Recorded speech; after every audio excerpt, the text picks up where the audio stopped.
السلام علیکم اللہم صلی علی محمد وعلی آل محمد ربی ادخلنی مدخل صدق واخرجنی مخرج صدق واجعل لی من لدنک سلطانا نصیرا۔ ایک دفعہ حضرت ابو ہریرہ رضی اللہ تعالیٰ عنہ مسجد نبوی کے سامنے تھے کھڑے ہوئے، وہاں پہ کچھ لوگ ایسے باتیں کر رہے تھے، تو آپ نے ان سے کہا کہ جائیں مسجد میں نبی صلی اللہ علیہ وآلہ وسلم کا ورثہ تقسیم ہو رہا ہے۔ تو وہ لوگ بھاگتے ہوئے گئے، لیکن پھر واپس پلٹے تو حضرت ابو ہریرہ رضی اللہ تعالیٰ عنہ نے پوچھا کہ کیا ہوا، تو انہوں نے کہا کہ وہاں پہ تو کچھ بھی تقسیم نہیں ہو رہا تھا۔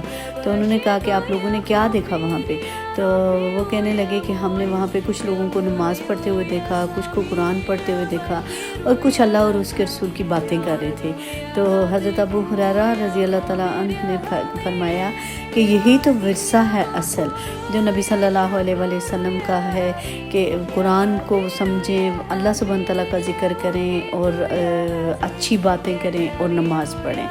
تو میں ڈاکٹر اسرار احمد کا پڑھ رہی تھی بک میں سے، بڑا اچھا لگا مجھے، تو میں نے سوچا چلیں آپ کے ساتھ بھی شیئر کروں کہ قرآن کیا ہے اصل میں۔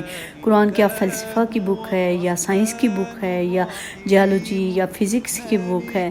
تو ویسے بیسیکلی تو قرآن کا موضوع کیا ہے؟ انسان ہے، لیکن انسان کی اناٹومی، اس کی فزیالوجی یا اینتھروپولوجی نہیں، بلکہ انسان کی ہدایت کے لیے یہ بک ہے۔ یہ ہدایت کا لفظ اللہ سبحانہ تعالیٰ نے قرآن مجید کے لیے بنیادی حیثیت رکھتا ہے۔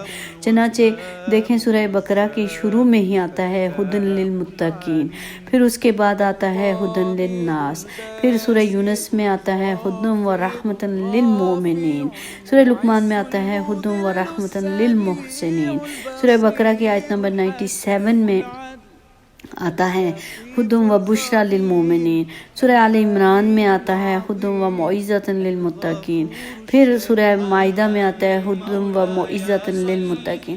اور یہ ایسے ہدی کا لفظ جو ہے قرآن حکیم کے لیے کثرت کے ساتھ آیا ہے۔ پھر یہ صرف نکرہ نہیں ہے، الف لام کے ساتھ معرفہ بن کر بھی کہیں جگہ آیا ہے۔ 3 مرتبہ تو اس آیہ مبارکہ میں نبی صلی اللہ علیہ وآلہ وسلم کے مقصد بعثت کو بیان کرتی ہے۔ هو الذی ارسل رسولہ بالہدی ودین الحق لیظہرہ علی الدین کلہ۔ سورہ توبہ، سورہ فتح اور سورہ صف میں آتا ہے ہدی نکرہ تھا، الہدا معرفہ ہو گیا، یعنی ہدایت کاملہ، ہدایت تامہ، ہدایت ابدی۔ اسی طرح سورہ نجم میں فرمایا وَلَقَدْ جَاءَهُم مِّن رَّبِّهِمُ الْهُدَىٰ۔ سورہ جن کا آغاز جنات کی ایک جماعت کے اس قول اِنَّا سَمِعْنَا قُرْآنًا عَجَبًا سے ہوتا ہے۔ آگے چل کر یہ الفاظ کیا کہتے ہیں کہ وَإِنَّا لَمَّا سَمِعْنَا الْهُدَىٰ آمَنَّا بِهِ، آیت نمبر 13 میں گویا سورۃ الجن نے معین کیا کہ قرآن عجبًا اور الہدا مترادف الفاظ ہیں۔ سورہ بنی اسرائیل اور سورۃ الکہف میں آیا ہے وَمَا مَنَعَ النَّاسَ أَن يُؤْمِنُوا إِذْ جَاءَهُمُ الْهُدَىٰ، بنی اسرائیل 94، الکہف 55۔ کیا شے ہے جو لوگوں کو ایمان لانے سے روکتی ہے جبکہ ان کے پاس ہدایت آ چکی ہے، الہدا آیا ہے؟ تو گویا قرآن کا موضوع ہے انسان کی ہدایت۔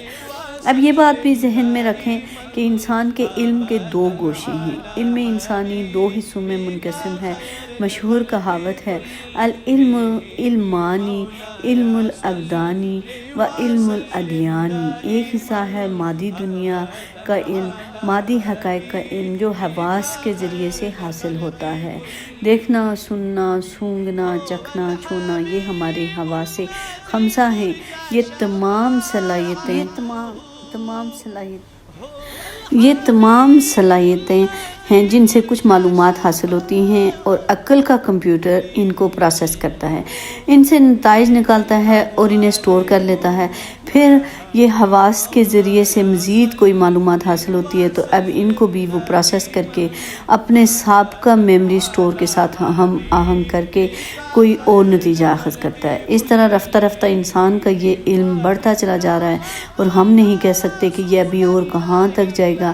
آج سے 100 سال پہلے بھی انسان تصور بھی نہیں کر سکتا تھا کہ انسانی علم وہاں پہنچ جائے گا، آج سے جہاں آج پہنچ چکا ہے۔ یہ علم بالحواس والعقل ہے، اور اس علم کا وحی سے کوئی تعلق نہیں ہے۔ اس کا تعلق اس علم اسماء سے ہے جو بالکل شروع میں حضرت آدم علیہ السلام میں ودیعت کر دیا گیا تھا، اور یہی دنیا میں سربلندی کی بنیاد ہے۔ علم انسانی کے 2 گوشوں کے ضمن میں سورہ بقرہ کا 4تھا رکوع بہت اہم ہے۔ علم الاسماء کا ذکر اس کی شروع میں ہے، جب اللہ سبحانہ تعالیٰ نے فرشتوں سے فرمایا کہ میں زمین میں ایک خلیفہ بنانے والا ہوں، تو فرشتوں کی طرف سے یہ بات استفہاماً پیش کی گئی کہ اتجعل فیہا من یفسد فیہا ویسفک الدماء، آیت نمبر 30 میں آتا ہے، کیا آپ اس کو زمین میں خلیفہ بنائیں گے جو اس میں فساد پھیلائے گا اور خون ریزیاں کرے گا؟ فرشتوں کا یہ اشکال اس طرح دور کیا گیا کہ وَعَلَّمَ آدَمَ الْأَسْمَاءَ كُلَّهَا، اور اللہ سبحانہ تعالیٰ نے آدم کو تمام نام سکھا دیے، آیت نمبر 31 میں۔ یہ علم اسماء جو آدم کو دیا گیا، یہی حکومت عرضی کی بنیاد ہے۔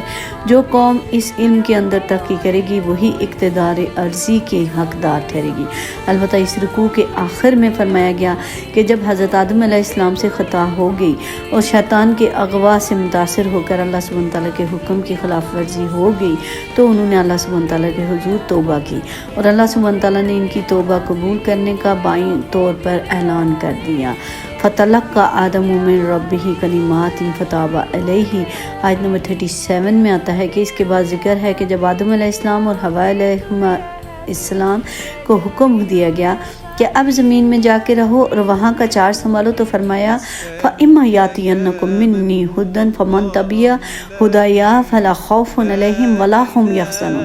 یہ بڑی خوبصورت آیت لگتی ہے مجھے، تو جب بھی میری طرف سے تمہارے پاس کوئی ہدایت آئے، اور تو جو لوگ میری اس ہدایت کو پیروی کریں گے ان کے لیے کوئی کسی خوف اور رنج کا موقع نہ ہوگا، وہ علم ہدایت ہے۔